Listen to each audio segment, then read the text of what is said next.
So before we begin this podcast, I just wanted to say this podcast is not meant to offend, defame, or slander anybody, any organization, or any person in particular throughout history. This is all just to explain a political or historical event that had been scandalous and what happened to that person or throughout that event and what's his legacy today. That's all. Thank you. Hey everyone, hope you all are doing well. Thank you for listening to Scandals of History. Just a reminder, a huge thank you goes out to all of you, especially for making it to... We have more than 100 plays on all the episodes, and we have established audience of 17 people. I don't care how long it's been, but that's been a huge thank you to all you guys, and thank you for even focusing. And I'm trying to make the episodes and even logos better, so please stay on. Please share about it, like it, do whatever. Follow us on Instagram, Scandals of History. And let's get started with the show. Do you want to say anything? I wanted to say something, but now I'm just too lazy to say anything. So let's just get started with it. Okay, then. Let's get started. started. Don't get mad at me for not saying anything when you always tell me to shut up. Okay, let's get on with the intro. Scandals of History. Boop, bop, beep, bop, beep, bop, beep, boop, boop, poop. Happy Halloween, everyone. It's November 1st. Yep, it is. It's Christmas time. Come on. Okay. Please make sure to set back your clocks, too, for fall back. Yep, daylight savings time. Mm-hmm. You going to have a conversation with me this time, or are you just going to, read off your little papers there? So last year for Halloween, I dressed as a lumberjack, and you begin to notice the most common Halloween costumes, and one of them is Cleopatra. And that basically, her life is what we're going to How was last year? Last year was pretty fun because there was no COVID and I didn't want to spend any money. You know what I did for last year for Halloween? What'd you do? Stayed home. In your dorm? Yes, I did. Did you have fun? Well, actually... Did you watch a scary movie with your friends or something? Some people do that. Yeah. If you're going to let me talk, I'm going to talk. If you look at me like that again, I'm going to break your face. Sorry to everyone listening. I just don't like this guy. I'm genuinely thinking about leaving this podcast, to be honest. Hey, don't do that. Can they comment on these podcasts? I'm putting them on YouTube. We have a YouTube channel now, Scandals of History, so they can comment on any of the videos. Yeah, we're probably going to end up on Dateline in the next 2 months. And they're going to, use these podcasts as evidence to be like, yep, he's the killer. Should I get on started? Excuse me? Do you want to say anything else, or should I get started with the I don't podcast? even think what you said prior to what you're saying now was English. Can you repeat that? Should I get on started? Should I get on started? Okay. Cleopatra, she was born into royalty. And hey, it's pronounced royalty, not royalty. Royalty? Royalty. Royalty. Royalty. Cleopatra was born into royalty. Did she fuck a horse? No. You were just waiting to use that. Caligula, baby. He did not fuck a horse. Say it louder for the audience to hear. He didn't fuck a horse. And it's pretty weird that she committed suicide at the age of 39 or may have died at the age of 39. We never know for sure. Can you, have a conversation with me? Did she have horses? So it's amazing how many of these historical figures who died early accomplished so much in their life. Hamilton was killed at the age of 47 or 49 because we don't know his exact year. Yeah. Mozart died at the age of 35. Wow. Beethoven at 56. Mm-hmm. And Cleopatra, amazingly, suicide or was killed at the age of 39. I don't think she died natural death. It has to be either one of those. But either one of what? Either murder or suicide. Oh, okay. Thank you. Yeah. Her name was Cleopatra the Seventh Philopator? Philopator? I don't know. It's pronounced fallopian. She was born in January 69 BCE. So either she's a Capricorn or an Aquarius. For those who are wondering. How'd you pronounce that? Aquarius? Yeah, it's pronounced Aquarius. Did I pronounce it right? I don't think you did. I mean, it's because you would talk so fast. Wow, thank you. Yeah. I don't know. I'm really into star signs these days. Yeah? Yeah.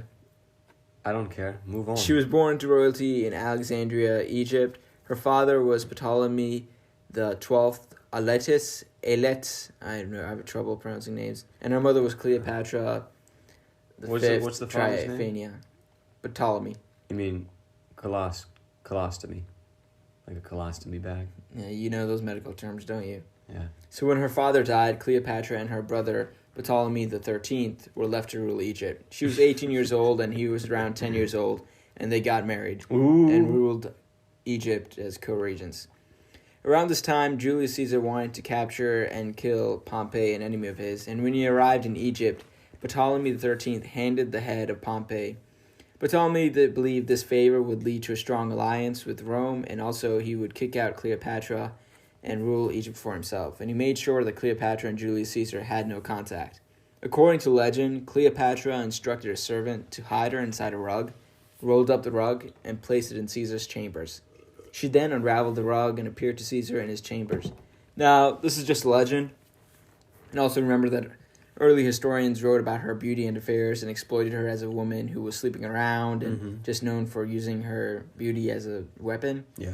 So not much is written about her political accomplishments, or not even much is emphasized about that. But she was very known for her intelligence and also for her quick wit. She was a very smart person. Oh, really? And even for a woman, she believed in herself a lot.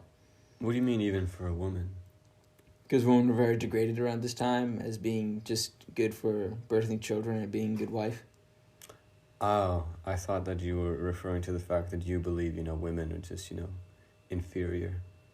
I was going to say, that's a bit sexist. That's very sexist. Are you sexist? No, I'm not sexist. Back to the event of Julius Yeah, let's Caesar. get back to the event. Julius Caesar and Cleopatra, they were acquainted with each other. He was probably around the age of 54. She was probably around her early 20s. They became lovers, and he spent much more time with her than her brother. They went along the Nile, and when she arrived back in Egypt, she was pregnant with Caesar's son. Caesar never confirmed that this was his son, but from the evidence and even from what we know now, it's definitely Caesar's son. He would become the only male... on. So he didn't take claim for this child of his? Yeah, Caesar said, he denied that was his son. That's sad because, he'll take credit for creating a salad. He never took credit for that. I'm going to keep talking and act like you didn't interrupt me. So he takes credit for a salad, but he doesn't... Yeah, so as I was saying, if he takes credit for a salad...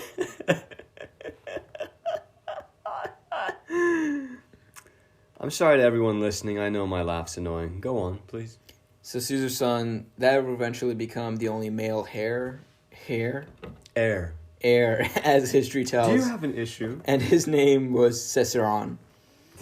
Yeah, Caesar denied that was his child, but he allowed Cleopatra to name the child after him. Talk about ego. Egyptians became unpopular with Cleopatra due to her spending more time with the Romans. So it's just the same as a nation's leader spending more time with another nation's leader. Rumors begin to arrive of the leader falling into control of someone else or even betraying their own nation.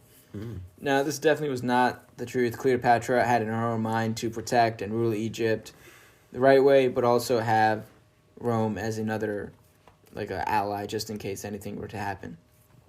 So Julius Caesar and Cleopatra united and had a civil war against her brother Ptolemy the 13th. Ooh. He lost and drowned in the Nile. Oh. Then Cleopatra married her younger brother Ptolemy the 14th and was believed... I don't know. He had to be definitely younger, but has to be either a teenager or close to his 20s or early 20s. Okay. So Cleopatra was believed to have her brother murdered, and she also may have been an accomplice in the execution of her sister, Arcione. So she was very protective of her throne. I genuinely think you need to, prepare yourself. With these names? Yeah. Yeah. You need a little, a cliff note or something or a sticky note, and it just has the phonetics for these names because you really have an issue. Cleopatra was very protective of her throne, and her intelligence showed.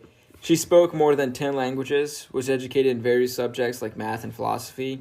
Cleopatra was even a supporter of educated people being given the opportunity to rise above the ranks, whether it be as a scholar or even in the military or even as her advisor. She decided to flee to Rome with her son and was titled as Julius Caesar's mistress. So yeah, Julius Caesar denied that was his son, allowed the son to be named after him, and allowed Cleopatra to be a mistress in his own homeland. It says a lot. Who says a lot? When Caesar was assassinated by the Senate, Cleopatra decided to go back to Egypt. The unfortunate factor was that the people of Egypt still despised her. She was even receiving threats against her life. It's pronounced threats, not threats. During this time, Caesar's friend was in Egypt, and Cleopatra saw the opportunity of Can I say him- something? It honestly feels like this podcast has turned into like a high school assembly where like one kid is giving like a little presentation on like Egypt or something, and then I'm just like I'm The all bully. I'm all the kids in the back of the classroom. I'm all the kids in the back of the classroom who aren't paying attention and who pipe up for like 2 seconds to be like, huh? What was that? Colostomy? He fucked a horse. I feel like you think of that late at night. You just think, man, Caligula actually put his dick in a horse. I just think it's insane to me, you know, like it's one thing to, you know, have sex with a horse, but it's a whole other ball game. We're talking about Cleopatra and you're still thinking about Caligula. I think we should just call this one Caligula Part 10 or something. I just think it's insane how it really is funny how we're still talking about Caligula. I just think it's insane how he put that horse on his council. You know, that just doesn't mean that, you know... No, he made his horse the council. Yeah, like, yeah. He titled his horse as that. So that just means, you know, it just wasn't, you know, sex for this guy. He genuinely loved this horse. And he probably had, like, pillow talk with this horse and was just like, yeah, so I don't know who's my counsel going to be. Yeah, so let's get back to Cleopatra.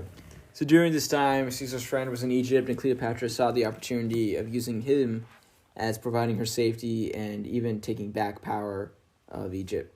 Apparently, she greeted him in an over-the-top way. She greeted him in a golden barge with purple sails, and she apparently appeared as the goddess Aphrodite.